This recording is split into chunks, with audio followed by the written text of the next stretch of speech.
ছাড়ার আধ ঘন্টা আগে শালিমার সেকেন্দ্রাবাদ এক্সপ্রেস ট্রেনটি বাতিল। তুমুল যাত্রী বিক্ষোভ হাওড়ার শালিমার স্টেশনে।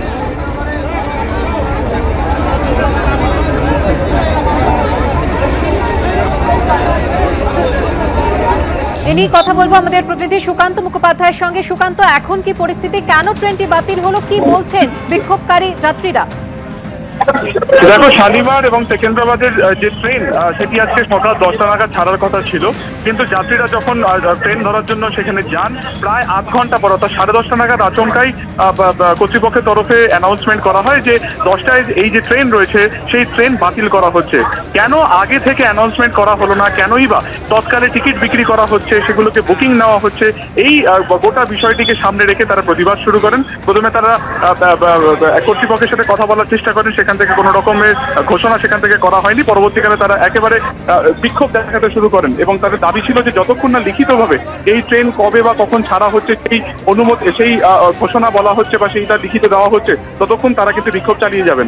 পরবর্তী সময় যেটা আমরা সিপিআরও ইস্টার্ন রেলওয়ের সাথে কথা বলে যেটা আমরা জানতে পেরেছি যে এই ট্রেন যেটি 10টার সময় ছাড়ার কথা ছিল সেটিকে রিশিডিউল করা হয়েছে এবং সেটি আজকে দুপুর 1:30 নাগাদ ছাড়া হবে। কেন পূর্ব ঘোষণা করা হয়নি, কেনই বা যাত্রীদেরকে আগে বলা হয়নি, যার জেরে তারা হয়রানি হয়েছে, এই ব্যাপারে কিন্তু তারা কিছু বলতে চান না। এবং গোটা বিষয়টি নিয়ে প্রায় 1.5 ঘন্টার মতন যাত্রীরা একেবারে প্ল্যাটফর্মে বসে, ট্র্যাকে বসে তারা কিন্তু বিক্ষোভ দেখায়। ধন্যবাদ সুকান্ত। এখনো অধরা বাঘিনী, চলছে খোঁজ। আজও পুরুলিয়ার বান্দোয়ানের রাইকা পাহাড়ের জঙ্গলে তার অবস্থান পাওয়া গেছে। ওড়িশার শিমলিপালের রিজার্ভ ফরেস্ট এবং সুন্দরবন ব্যাঘ্র প্রকল্প থেকে এসেছে বিশেষ দল। বন দপ্তরের টিম ঘুমপাড়ানি গুলি ছুড়ে বাঘটিকে খাঁচাবন্দি করার চেষ্টা চালাচ্ছে, এমনটাই খবর বন দপ্তর সূত্রে। এখনো অধরা বাঘিনী, চলছে খোঁজ।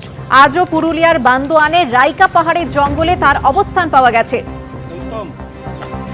ওড়িশার শিমলিপালের রিজার্ভ ফরেস্ট এবং সুন্দরবন ব্যাঘ্র প্রকল্প থেকে এসেছে বিশেষ দল। বন দপ্তরের টিম ঘুমপাড়ানি গুলি ছুড়ে বাঘটিকে খাঁচাবন্দি করার চেষ্টা চালাচ্ছে। এ নিয়ে কথা বলবো আমাদের প্রতিনিধি সন্দীপ সমাদ্দারের সঙ্গে। সন্দীপ, প্রায় 5 দিন হতে চলল, এখনো বাঘিনীকে বাগে আনা গেল না। দেখো, এখনো বাঘিনীকে বাগে আনা গেল না, কিন্তু পুরুলিয়ার বন বিভাগ এবং উড়িষ্যার শিমলিপাল এবং আপ্রাণ চেষ্টা করছে এবং বাঘিনীটিকে ধরার জন্য। গতকাল তারা রাতে বাঘিনীটিকে টোপ দেওয়ার জন্য দুটি খাঁচা পাতা হয়, সেই খাঁচাতে তারা শুকর এবং ছাগল এইসব গবাদি পশু দিয়ে টোপ দেওয়া হয় এবং তার সঙ্গে ট্যাঙ্গুলারিং টিমও দলে ছিল। তারা বাঘটিকে করছে, কিন্তু সন্দীপ, তোমার কথা স্পষ্টভাবে আমরা শুনতে পাচ্ছি না, আবারও যোগাযোগ করার চেষ্টা করব তোমার সঙ্গে।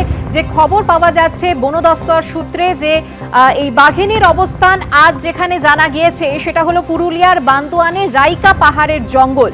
ইতিমধ্যে বিশেষ দল এসেছে, বন দফতরের টিম ঘুমপাড়ানি গুলি ছুড়ে খাঁচাবন্দি করার চেষ্টা করছে বাঘিনীকে। আমরা আবারও যোগাযোগ করতে পেরেছি আমাদের প্রতিনিধির সঙ্গে। সন্দীপ, হ্যাঁ দেখো, সেখানে এই ট্যাঙ্গুলারদের যে দল, সেই দলও তারা সেখানে মজুদ ছিল, কিন্তু তারা বাঘিনীকে ধারে পাশে আসতে দেখতে পারেনি বলে ট্যাঙ্গুলারিং করা তারা কোনো পদ্ধতি প্রতিক্রিয়া করতে পারেনি। কিন্তু এই বিশেষ টিম এবং বিশেষ দল এবং পুরুলিয়া বন বিভাগ আপ্রাণ চেষ্টা চালিয়ে যাচ্ছে বাঘিনীকে খাঁচাবন্দি করার জন্য। কিন্তু বাঘিনী সেই খাঁচা যেখানে টোপ গবাদি পশু দিয়ে ছাগল, বাঘিনী সেই ধারে পাশে এলেও কিন্তু খাবারের দিকে তিনি একদমই আকৃষ্ট হচ্ছেন না। বন বিভাগের সূত্রে তিনি খাবার কেনা আছে। ধন্যবাদ সন্দীপ।